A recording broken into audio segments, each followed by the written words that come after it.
तो आज हम बात करेंगे किसकी, रेस्पायरेशन इन पाइला, जो किसका है, फाइलम मोलस्का का मेंबर है,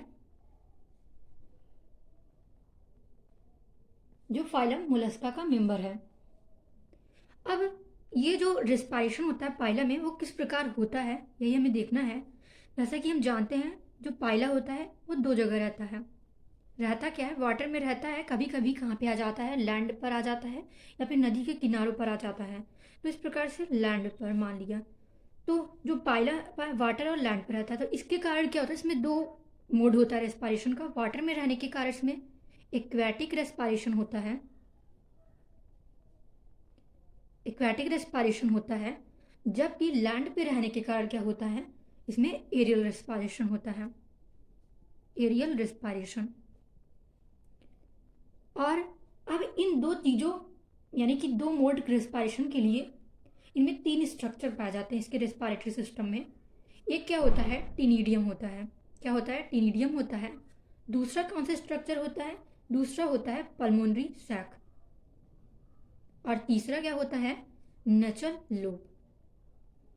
ये तीन स्ट्रक्चर इसके दोनों मोड में हेल्प करते हैं। कैसे, जो टिनिडियम होता है वो हेल्प करता है एक्वेटिक रेस्पायरेशन में, एक्वेटिक रेस्पायरेशन में।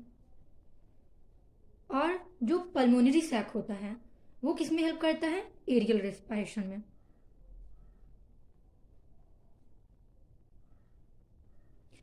अब जो नचा लोब है ये क्या करते हैं, इन दोनों रेस्पायरेशन में एज अ एसेसरी स्ट्रक्चर, कैसा एसेसरी स्ट्रक्चर काम करता है, यानी कि दोनों में सहायक है। क्यों, ये क्या करता है, एयर एंड वाटर दोनों की क्या कराता है, entry and exit, entry and exit. अगर आपने पढ़ा होगा मेंटल कैविटी के बारे में, इसके बारे में मेंटल कैविटी, जब मेंटल कॉम्प्लेक्स इसका पढ़ेंगे, मेंटल कॉम्प्लेक्स के बारे में इसके, तो उसमें आपको पता चल जाएगा कि इसमें दो न्यूट्रल लोब होते हैं, लेफ्ट साइड होता है और राइट साइड में भी होता है। तो ये जो तीनों स्ट्रक्चर हैं ये किस में हेल्प करते हैं, इसके दोनों मोड के रेस्पायरेशन में। ठीक, अब हम आगे चलते हैं। अब अगर हम बात करें किसकी, पहले वाले स्ट्रक्चर की, जो है टिनिडियम। क्या है, टिनिडियम है। अब होता क्या है, जो ये टिनिडियम है ये एक प्रकार का क्या है, मोनोपेक्टिनेट गिल है, मोनोपेक्टिनेट गिल है, जो कि क्या कैसे होता है, कॉम्ब लाइक। कॉम्ब, कॉम्ब मतलब कंघा, कॉम्ब मतलब क्या, कंघा, कंघे जैसा होता है। अगर स्ट्रक्चर बनाया तो ऐसा होता है।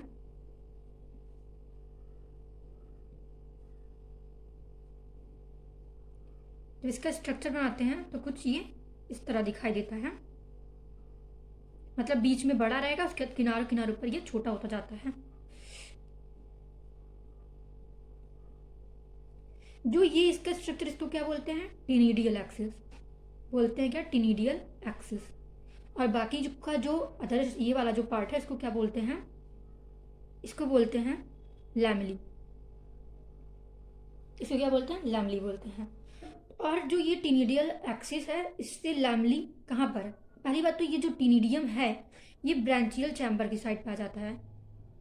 अगर वही मैंने पहले भी बोला, अगर आपने मेंटल कैविटी के बारे में पहले ही पढ़ा होगा तो आपको पता होगा कि इसमें ब्रांचियल चैम्बर और पल्मोनरी चैम्बर पाया जाता है, लेफ्ट साइड और राइट साइड। जो राइट साइड में होता है वो ब्रांचियल चैम्बर होता है और जो लेफ्ट साइड होता है वो पल्मोनरी चैम्बर होता है।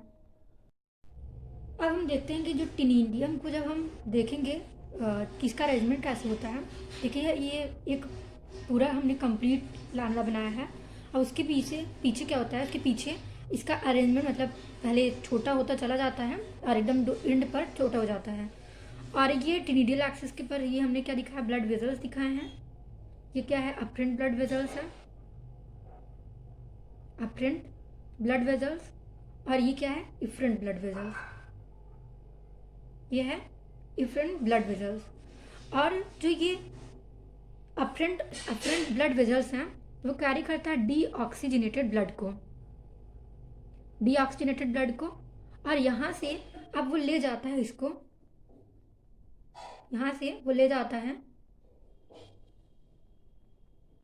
इसको इफ्रेंट ब्लड वेजल्स के पास, लेकिन यहाँ तक आते आते ये ऑक्सीजनेटेड हो जाता है, ऑक्सीजनेटेड हो जाता है, क्योंकि ये ब्लड वेजल्स हैं यहाँ पे, और जब वाटर आएगा तो यहाँ पे O2 का एक्सचेंज होगा और CO2 बाहर निकलेगा और उसके बाद ये ऑक्सीजनेटेड हो जाएगा, ऑक्सीजनेटेड ब्लड, और इसके बाद ये through the efferent blood vessels कहाँ चला जाएगा, हार्ट के पास चला जाएगा। तो लेकिन अभी इसको समझने के लिए चीज़ और यहाँ पे समझना पड़ेगा, यहाँ पे जो ये गिल्स हैं ये कैसे, मतलब इफरेंट ब्लड वेजल्स तक आने में कुछ यहाँ पे प्लीट्स पाई जाती हैं, ट्रांसवर्स प्लीट्स इस तरह की कुछ ट्रांसवर्स प्लीट्स पाई जाती हैं, और जिससे क्या होता है, ये इफरेंट ब्लड वेजल्स के पास पहुंच जाता है आराम से, और इसके बाद इफरेंट ब्लड वेजल्स से हार्ट तक पहुंच जाता है। और क्या होता है, जब अगर हम इस लैमली का क्या करेंगे, ट्रांसवर्स सेक्शन काटेंगे, ट्रांसवर्स सेक्शन कट करेंगे, तो हम क्या देखेंगे कि इसमें 3 प्रकार की सेल्स होती हैं। एक तो होती है non ciliated columnar cells, non ciliated columnar cells, और ciliated columnar cells, ciliated columnar cells, और तीसरे सेल्स हैं ग्लैंडुलर सेल्स। अब अगर हम इसका फिगर देखें तो कुछ इस तरीके के होता है।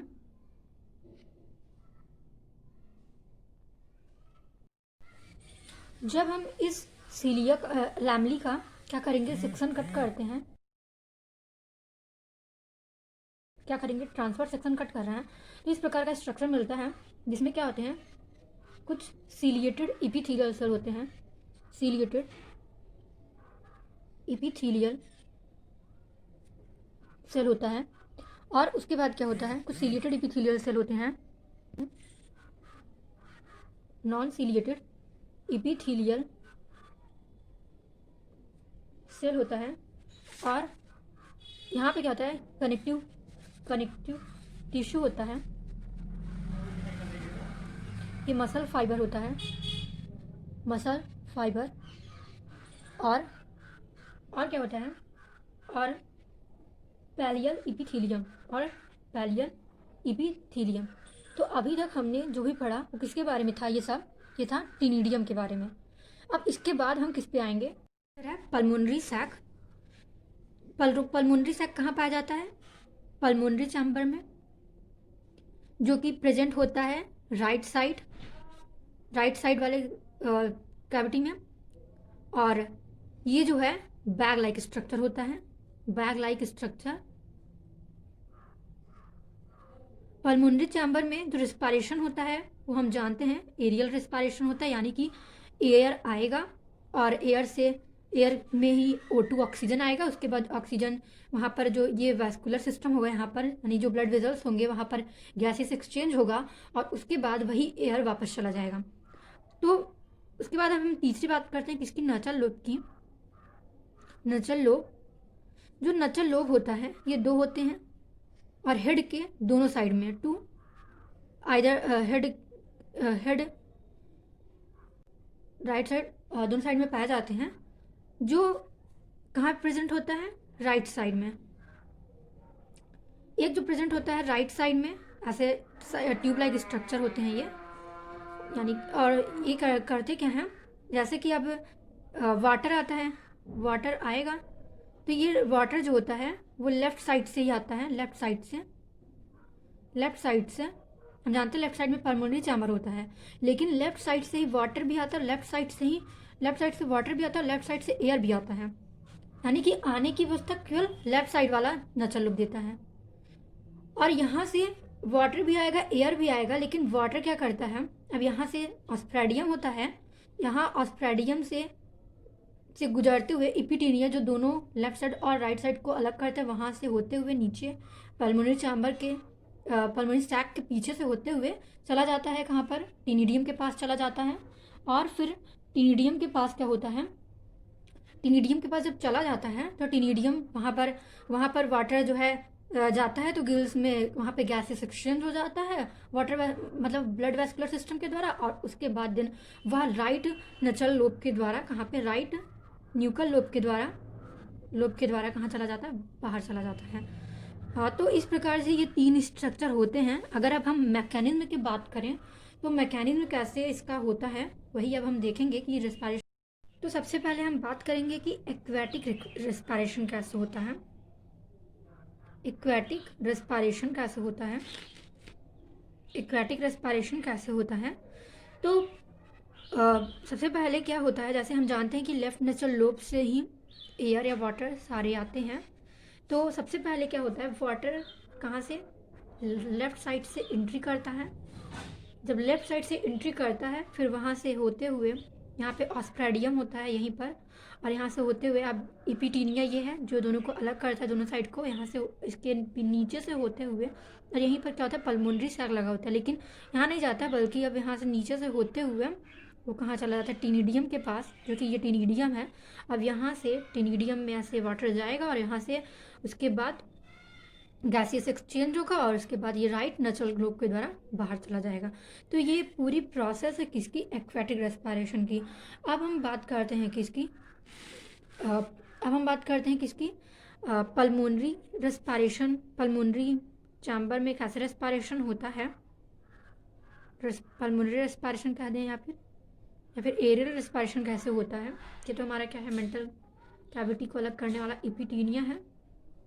अब इसमें क्या होता है, इस वाले कंडीशन में तो वाटर राइट नेचुरल लोब के द्वारा बाहर निकल गया, लेकिन इसके केस में थोड़ा डिफरेंस ये है कि यहाँ से अब सबसे पहले लेफ्ट साइड से यानी लेफ्ट नेचुरल लोब से क्या होता है, सबसे पहले तो ये होता है कि ये जैसे पाइला क्या हुआ, अगर वाटर के सरफेस पे आ गया यानी एयर वहाँ पे है, तो वो क्या करेगा, अपने लेफ्ट नेचुरल लोब को थोड़ा रोल्ड कर लेगा और ट्यूब लाइक स्ट्रक्चर बना लेगा, और तब एयर क्या करेगी, एंट्री करेगी यहाँ पे, एयर इस लेफ्ट नेचुरल लोब की तरह एंट्री करेगी, और फिर उसके बाद एयर एंट्री करने के बाद ये पल्मोनरी सैक है जहाँ पर ये चली जाती है, और वहाँ पर अब क्या होगा, यहाँ पे भी थोड़ा वैस्कुलराइज सिस्टम होते हैं यानी कि ब्लड वेजल्स पाए जाते हैं, और जिसके कारण गैसेस एक्सचेंज हो जाता है। अब यहाँ पर गैस एक्सचेंज होने के बाद यहाँ पे जो इफरेंट आर्टरीज होती हैं, अब यहाँ से अब इसमें जो आर्टरीज होंगी वो के पास ले जाएंगी, और क्योंकि ऑक्सीनेटेड ब्लड है, और फिर डीऑक्सीनेटेड ब्लड जो है